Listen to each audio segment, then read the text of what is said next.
What's going on, guys, and welcome back to our Surviving Java series. We are starting off over here in our storage system because I was still unsure as to what I wanted to work on today.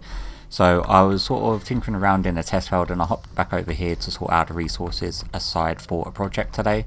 So we've got a bunch of resources set aside, and the project that I do want to work on today is over at our villager area, the ancient city sort of redo.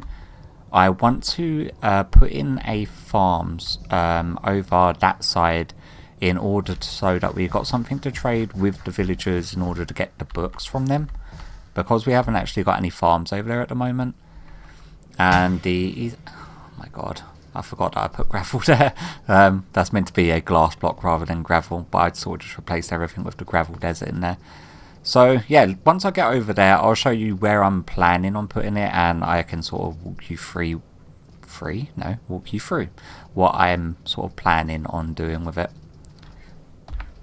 And I always forget how long this rail line is, but it's like a good 5 to 10 minutes before you actually reach this place. And I sometimes wonder why I tend to fly here. So yeah, this is the sort of ancient city villager place that we sort of started working on quite a while ago now. It's like nearly 6 months ago now since I first started working on it. But what I want to do is actually get a a farm in place, so that way we have stuff to trade with these guys. These guys all have pumpkin trades and they're all knocked down to 1 pumpkin each. But the reason that we've not got them unlocked is because we haven't got a farm in order to get the resources to sort of trade with them. So that is what my aim is today. Let's sleep this night away, because what I have got up on the surface, I've got like a really small budget melon and pumpkin farm, and it's right at the very top of this place. Come on, I keep on forgetting how low down the ancient cities are. And there we go. So yeah, this is the little sort of budget farm that I made for it. And it's very, very bog standard. Like, you just got a minecart, hop a minecart underneath, and observer activated pistons, and then yeah, we're just getting the melons and pumpkins. So we should have the seeds set aside in order to do that, because I know that I didn't have enough of the melon seeds of the resources that I put aside. We've also got the track still running there, and we've got a bunch of snow foxes here for another future farm that I want to implement at some point or another. But the building that we're going to be replacing today is going to be, if I remember correctly, it was over this way. Yeah, it's this building just here. So all of these walkways, I'm probably going to tear down this walkway and actually probably not tear it down. What could I possibly do with this? I may shift it over a few blocks this way, just so that way it's not intersecting with this pillar, and that way we can probably have it come in just a little bit further over here so that it joins onto this path. And then we'll probably raise it up a few blocks as well, just to sort of match the ground length, or ground height should I say. But this is a building that I want to be replacing. The only thing about it is that my design goes around about 20 or 30 blocks down, which may be an issue because we're at y minus 51, and I'm fairly sure that the ground doesn't go down that far. Like, I'm fairly sure it's like 59 or 60 before you get to the very bedrock. Oh, that's not good. I may actually have to rethink my design.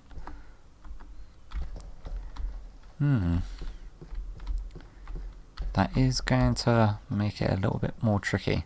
But what I'll end up doing is I'll tear down this building. I've got like a copy and pasted version of this building in a test world, so I can sort of design the outer shell, because all of the outer shells I want to look at least recognizable with the rest of the structures that I'm tearing down, because the whole point of this project is to sort of reinvent the ancient city bit by bit, bringing like new use to it and making it a lot more royal and regal with the sort of colour palette and the sort of build style that we're going for. So as you can tell, we've completely redone the entire entrance walkway, and then you've got the 4 columns on either side that we sort of replaced with our gold indented quartz towers with fire braziers on top, and then we're utilising the place in front of them for all of our villagers for the trading.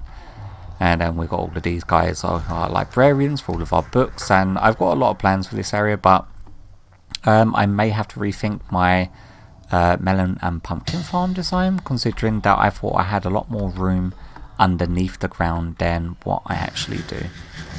I'm still going to tear that down, and hopefully I'll find someone in order to help me do that, because digging deep slate's just a bit of a nuisance, and I'm fairly sure my beacon isn't going to stretch all the way over here. Are you going to be kind? Or are you going to like run out? 10, 9, 8, 7, 6, 5, 4, 3, 2, 1. Yeah, so how close is the beacon going to be active from? Not there, not there, not there, not there. So about here. So about halfway through, so even with, we could probably make that work. It's like, I can't be asked to set up a new beacon just for digging this down and mining it all out, considering it's only like another, what is it, it's like 10 layers? That's like 51, 59 before bedrock starts. Oh my god. So it's 8 layers of deep slate that I need to dig down. Which isn't nearly as much as I thought it was going to be. But nevertheless, let me dig it down and see how much room I've actually got to work with. For some reason, I thought it was a lot more than that. So it's going to take a lot more tinkering.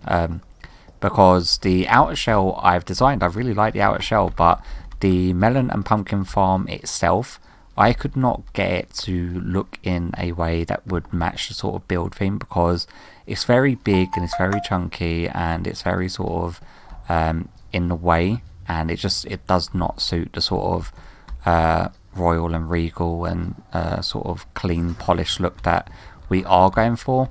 So I will have to tinker around with some more designs. It will be already in my test build I've got around about 10 variations of like melon and pumpkin farms, so it's going to take some tinkering in order to find one that I think will suit the purpose. So yeah, once I've done that and I've dug the area down, hopefully I can find someone to rope into helping me dig it down. Although I don't think I'm going to need that much help, considering it's like a very small digging project compared to what I thought it was going to be. But yeah, I'll catch you back after I've done that and done all the prep work.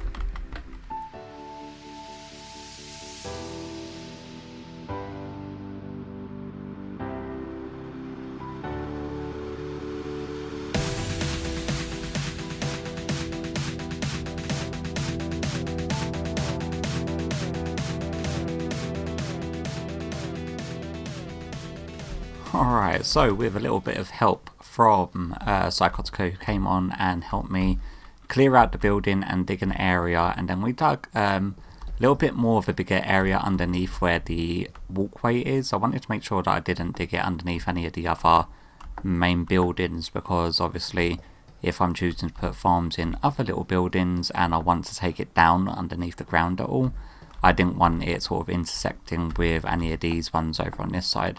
So I've dug it down to around about this area here-ish, I do believe, just so that we've got more than enough rooms. And I hopped into a test build and mocked up a dummy version of what I want this farm to actually look like on the top, as well as the actual mechanics of it underneath, and trying to make a particular type of farm fit in a particular type of area and then having to adapt it for that area is a little bit more challenging. I actually enjoyed the challenge, because what it did make me sort of figure out is that because the mud blocks, where are you, these guys, because the mud blocks are less than 1 full block tall, means that items can actually be picked up from normal hoppers instead of hopper minecarts underneath the mud blocks.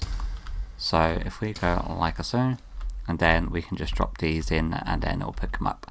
And then the good thing about the mud blocks also is that with these, oh my god, words, melons and pumpkins still grow on them. Like, unlike soul sand, melons and pumpkins won't grow on soul sand, and soul sand is the only other block that's sort of like this that is less than a full block tall in order to pick items up by a normal hopper. and because we're able to then pick stuff up with a normal hopper underneath the mud blocks, means that we don't have to use the rail and hopper minecart system. And when you are taking that out of the calculation for the melon and pumpkin farm, it actually takes 1 block height out of the actual farm design itself. So we're able to actually fit it in here very snugly and able to get some water streams just on top of it in order to bring the items up to the structure above.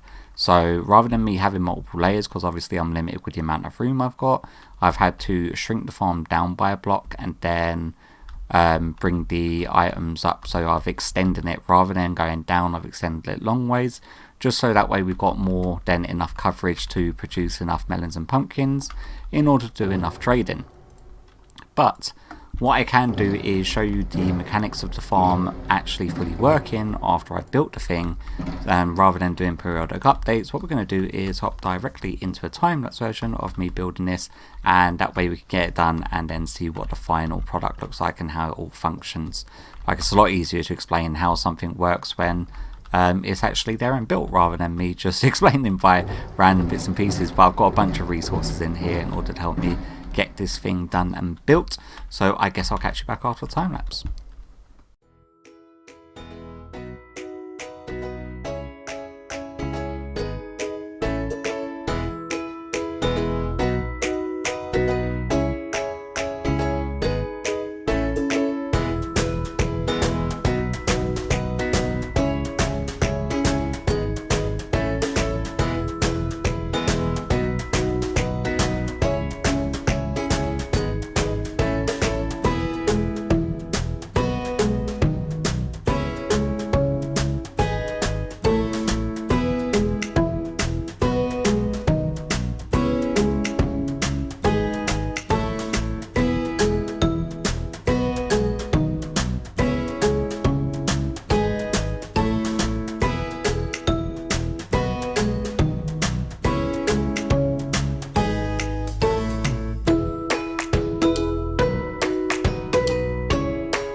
We are done at last. It took a good while, mainly because I sort of screwed up halfway through it. I accidentally had the schematic that I was working on shifted to the right by a block, which means I had to pause the replay footage from recording, tear up most of what I had done, and then shift it all over by a block, and then reactivate the recording and carry on building. So that faux pas took me like an extra hour and a half to 2 hours to correct. But nevertheless, it is all done, and I can now go into FreeCam and show you it all working. So we've got the standard setup with the observers being activated, activating from the stems and activating pistons to break the melons and pumpkins. We've alternated the melons and pumpkins to be side by side because for some reason, I don't understand, but in the coding, it actually increases the rate that they grow compared to if you just had one whole side as pumpkins and one whole side as melons. We saved the extra block by having the hoppers directly underneath the mud blocks. So that is now kicking off the melons directly into the hoppers, and they go into this auto dropper, which kicks it into a water stream. This water stream then goes over a couple of filters, one for melons, one for pumpkins. We are getting a little bit of loss because the filters can't pick up the items as quick as they come in when you have like a large batch of them coming at the same time, mainly with the melon slices compared to the pumpkins. But every now and again, once this fills up, you will get the odd one that ends up going past because it's not filtering through quick enough, and the melons are pretty much like constant. And I did not anticipate this size kicking off as much as it is kicking off. So yeah, but once it goes through the filters, it then goes into two separate bubble item elevators, and then one wraps around this side and all the way across the farm up to these two columns that then go up to a bunch of hoppers into these chests. And then I just done like a little greenhouse sort of display for this, just to indicate that it is a farm, and I will have some identifiers that this is a melon and pumpkin farm. I'm not too sure what them identifiers are going to be at the moment, But nevertheless, we are now getting pumpkins and we are now getting melons, so that way we can trade. I was initially going to do a shulker loader for each one, but in order to do the crafting of the melon slices, before I forget, I can actually do that now. If we grab you and just steal one of our crafting benches, and then we can just replace this block underneath here with a crafting bench. I have no idea where that block's going to go, but yeah. So that way I can just come with my axe, break all of these chests, do the crafting of the melons, put them into another shulker box, put all the chests back, and then that's just easier. Because rather than me having to sort of take all the melon slices out of the shulker boxes, because if it was a shulker loader, I'd have to take the shulker boxes out of the double chest, place them down, take the melon slices out, craft them up, and then put the melons into a shulker box. It's like an added extra 2 steps, rather than me just coming here and busting all of these chests with my axe. But yeah, over here we've got like a nice little water feature in the center, surrounded by like hanging pots and plants. We've got azalea flowering leaves over there.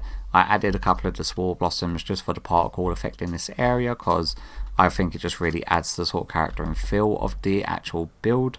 And we can sort of get an elevated view of what the build's like. I did incorporate just a strip of the crying obsidian, because we are using crying obsidian just to like little touches here and there.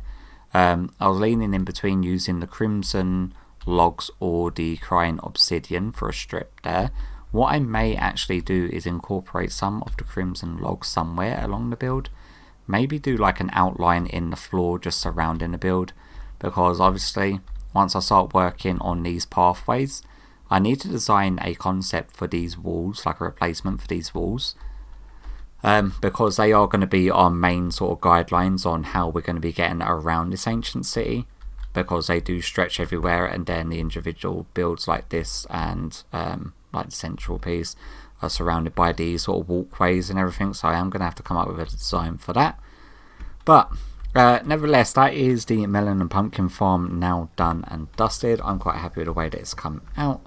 Can we pick you up? Thank you. And then I need to take all of these resources back, although this one I'll probably leave here, because these are resources I'm going to be using in the area. The rest are just a random assortment of bits and pieces. I may leave this one here as well, but I'm not 100% sure. I know that I've got like a bunch of resources still here. I've got like a little makeshift storage room for the time being, until I've sorted out a better storage room. Like our little makeshift one is just over here as you come out of the little train station area. So we've got all of these chests in, we've got a bunch of resources here. So we've got diorite and a ton of quartz still for the rest of our building, a whole shulker of crying obsidian, crimson wood, our sea lanterns. Although for that build you can't see them, but I am using the frog lights just because they're a lot easier to get than the sea lanterns. So when I'm doing the hidden lighting, I'm actually just going to be using the frog lights from now on. Like underneath these moss carpets, I'm just having frog lights. But if you want to see the process that I had done in order to do this farm, what I'll do now is hop over into my test world and show you all the different variations of melon pumpkin farms that I came through in order to reach the design I finally got to. So yeah, let's hop over there. Okay, so over here in the test world now, and oh my god, I forgot, I'm going to turn down the sound of note blocks for now, just because a lot of these farms use note blocks and I've not covered them with carpet. This is the final variation of design that we're actually using. This was the initial design when I thought I had a lot more layers to play with.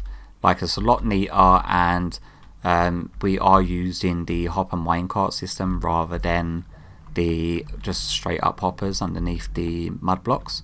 Now, the reason that I would usually lean towards that rather than having the hoppers is because obviously the hoppers, if we go into spectator, the hoppers, you end up using an absolute ton more hoppers for the same amount of space. Like for this, if we were able to fit in a hopper minecart, this would have been what, 1, 2, 3, 4, 5, 6, 7, 8, 9, 10, 11, 12, 13, 14. This would have been 15 hopper minecarts going back and forth, which for lag side of things would have been 10 times better for the server farm compared to the amount of hoppers that I've ended up having to use. But due to the limited amount of space we had underneath, I've had to opt for that.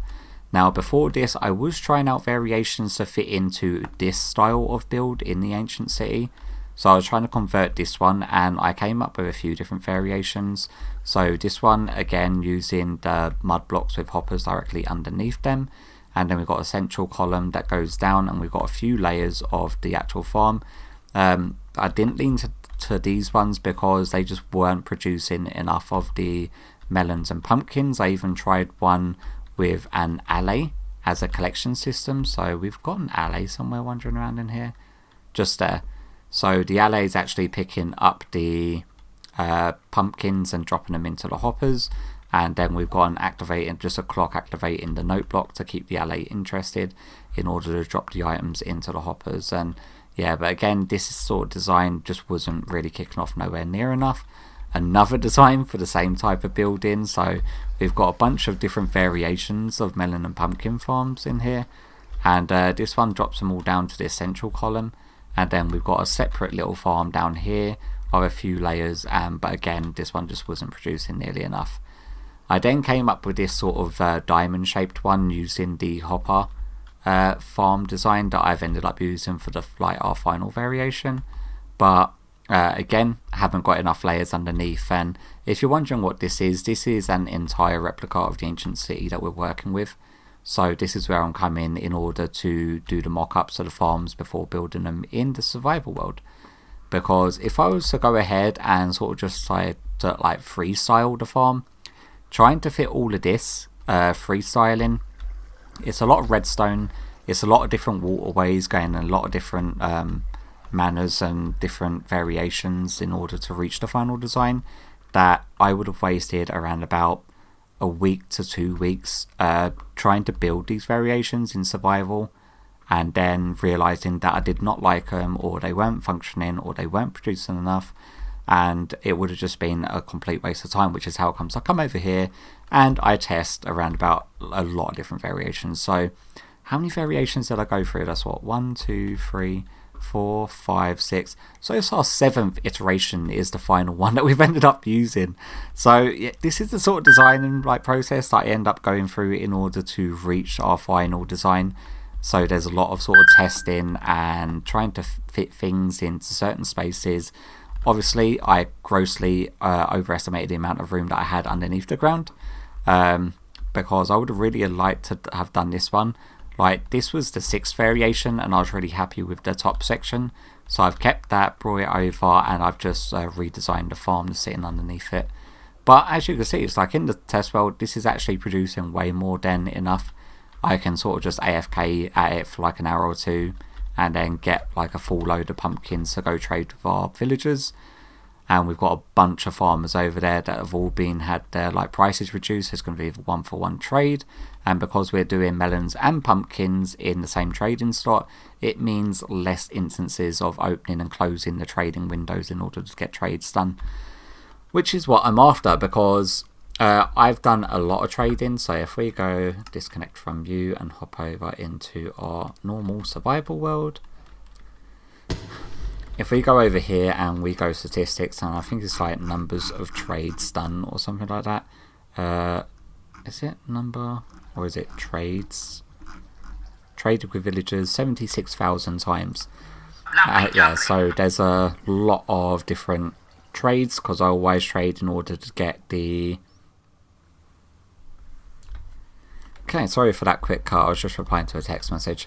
So yeah, it's like the amount of trades that I've done in order to get like the quartz pillars and the quartz blocks from our masons over in our industrial area, as well as trading for the bricks in our industrial area in order to build that. I know I am like, I've already done a massive melon and massive pumpkin farm in that area in order to get emeralds, but obviously with this area I want it to be its own sort of self-sustained sort of micro system. So we are going to be sort of doubling up on farms that we've already got in the world, but again, as long as you're building them differently and they're building to the specifications what you need them for that particular area, and you're changing up the style that you're building them, and you experiment a little bit and you keep it interesting and fun, I actually really enjoy like doubling up on farms. It's just, I think so far on this server alone, I've probably built the better part of around about 9 or 10 different pumpkins and melon farms dotted around the place. Like just in this area alone, I've got another one that's on the surface that's completely different to any of the ones that you saw in the test world. But nevertheless, that is probably going to be all the time that we've got for today's episode, because I've rambled on far too long today. And so I do hope you've enjoyed it, and I hope you understand a sort of insight into my designing process and the way that I like to test things out and experiment with different designs and concepts in order to get function and form to fit cohesively with one another. But yeah, hopefully you enjoyed today's episode, and hopefully I'll catch you all in the next one. Bye bye.